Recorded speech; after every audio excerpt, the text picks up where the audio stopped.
The 16 Days of Activism against violence against women and children seeks to raise awareness about the scourge. South Africa adopted the international campaign in 1998, but is it achieving its objectives?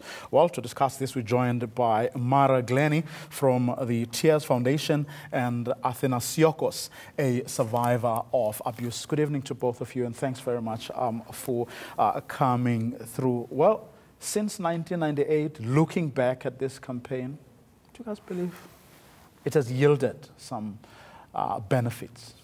I'm sorry to say I don't think so. I think, well, at the moment only 1 in 20 approximately women report their rapes, and our system is user unfriendly. So we need to gather together and change that. And I think that the President did make some strides with his recent conference, but we have such patriarchy and such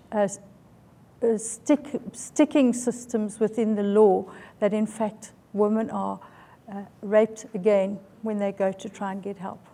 20 years down the line, is this campaign from where your organization sits? Unfortunately, Really? I'm going to have to agree with Mara in saying that I don't think it has helped in a large effect. I think a big part of the problem involves the fact that we believe that 16 days out of 365 is enough to make any kind of significant change.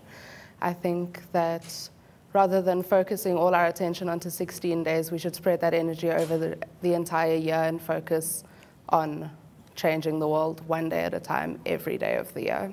But whose job is it, Mara? And I'm asking this, like sort of at the risk, of course, being sent to be protecting those whose mandate it is. Fact of the matter is that we have a Ministry for Women, we have, the Gender Commission and the likes, whose job it really is, because they are being paid, to actually do that job.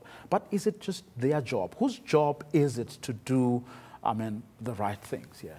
Well, I started my foundation because I believe it's everybody's job. Every citizen has to play a role. However, we have to be enabled to do it. Rape and abuse is a sector of the market which is underfunded. Approximately 1/3 of the foundations that started have closed down in the last few years. So unless we are given funding by government to enable us to do our part, we cannot do it. What have been the responses when you've asked? Well, the difficulty is that, for example, the Department of Social Development have their own programs and they want to champion those. Occasionally they do fund other organizations, but the red tape is so onerous that a smaller foundation who maybe works in an urban area can't do that. And organizations like mine, who help 40,000 people per annum, we cannot survive anymore. We're about to close our doors because we're underfunded. So I don't have an answer to that, but I certainly know that CSR budgets should have it as one of their criteria, which they do not have. So without funding, we cannot address the issue. If you're knocking on doors that are refusing to open, what can we still do to make organizations like yours actually enable them to do the work that clearly the institutions that are meant to do the work aren't doing what they're supposed to do? I think it's important that we call our leaders to action, because each of us can do our part in any extent that we can, but until the world as a whole realizes what a big issue we are fighting against, we're not going to get the help that we need. So I think that our main priority should be taking this as high as we can get it. Mara, how would we, if it was, funding is of course one thing, but how do we get people, one, interested in taking this campaign and making it a 365-day campaign? If it was within your powers, how would you do that? What I tell my colleagues when they get in a taxi, they should count the number of people. I think the average is 15, and in every 1 in 3 is a survivor of rape. So that is a way of letting us understand how big the problem is. So I believe organizations should take a hard look at their staff. And there are things like people stop working properly when they've been abused or raped. And companies should have programs. We have a free office in a big corporate, And people are in our office all the time seeking for help off the record, and I don't think it's available with companies.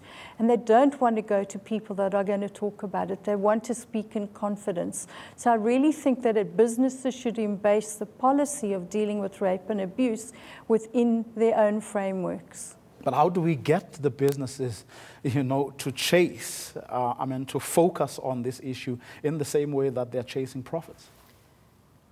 I think the business world, as you said, focuses on profit. So the way to make them change their mind is to show them the figures in which they're losing profit by having workers who have been abused and haven't received the help that they need. Because having workers who can't perform properly or are calling in sick because they can't function, they're losing business by not helping the people within their organization that need help. So it makes business sense to actually focus on this issue. I also think, Foya, that one of the difficulties is that corporate social responsibility is not a managing director's decision. He passes it down and down and down till it becomes to the lower end where they are following a tick box system and they only give funds if it fills this box.